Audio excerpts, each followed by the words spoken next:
بص، مش معنى انك فشلت 99 مرة انك تستسلم. انا النهاردة جاي احكي لك عن الراجل اللي نجح انه ينور العالم كله في التجربة رقم 100. يلا بينا. السلام عليكم ورحمة الله وبركاته، اهلا بكم في حلقة جديدة من برنامج سلطان المهندسين.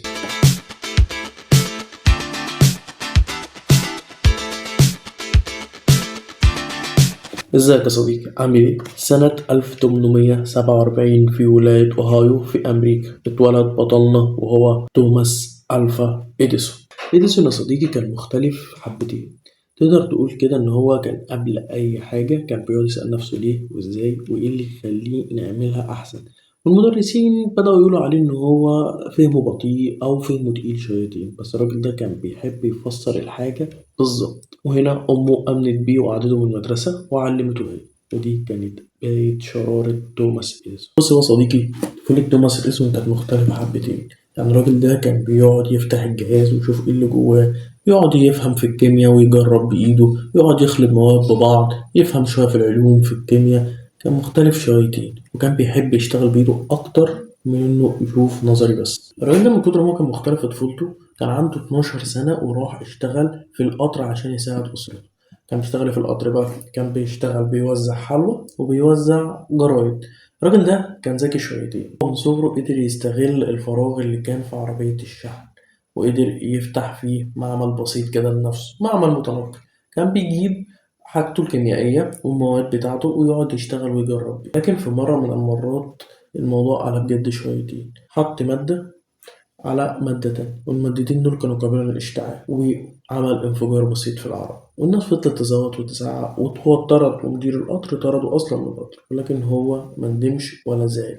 بالعكس، ضحك ضحكة بسيطة وقال جملته الشهيرة: ما فشلتش، أنا لسه ما اكتشفتش الطريقة الصحيحة. ركز في الجملة دي أوي، ومن وقتها ودي بقت فلسفته في الحياة: كل تجربة فاشلة هي أول خطوة في النجاح.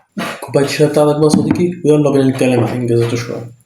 أول إنجاز لتوماس إديسون هو التليجراف. توماس إديسون بعد ما اتطرد من القطر راح اشتغل موظف تليجراف، ودي كانت وسيلة مهمة وقتها علشان دي الوسيلة الوحيدة اللي الناس كانت بتوصل بيها مع بعضها من مدينة لمدينة، حاجة كده زي الواتساب بس قديم شوية.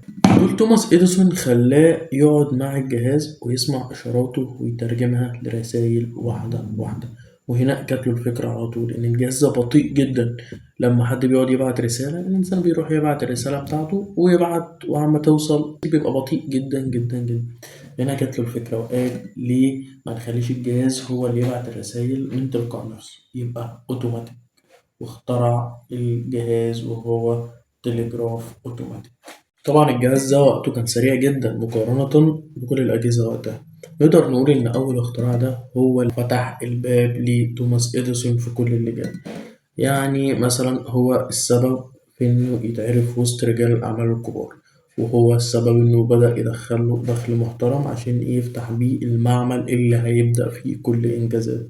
تاني إنجاز بقى صديقي هو الفونوجراف. سنة 1877 كان إديسون شغال في معمله في مينلو بارك، وهو كان معروف وسط الناس باسمه مصنع المعجزات. وهو كان شغال مع التلجراف والتليفونات، جت في باله الفكرة هو إن إحنا نسجل صوت الإنسان ونعيده تاني. دي كان ساعتها بالنسبة لناس كتيرة فهي فكرة مجنونة، ولكن بالنسبة لتوماس إديسون فهي الفكرة اللي هيخترعها. كان اسطوانة من المعدن وشريط قصدير ودبوس، وكل ما البني آدم يتكلم يبدأ يسجل، وبعد ما بيخلص يبدأ الجهاز يعيد صوته تاني. وأول جملة سجلها هي ماري هاد a little lamp.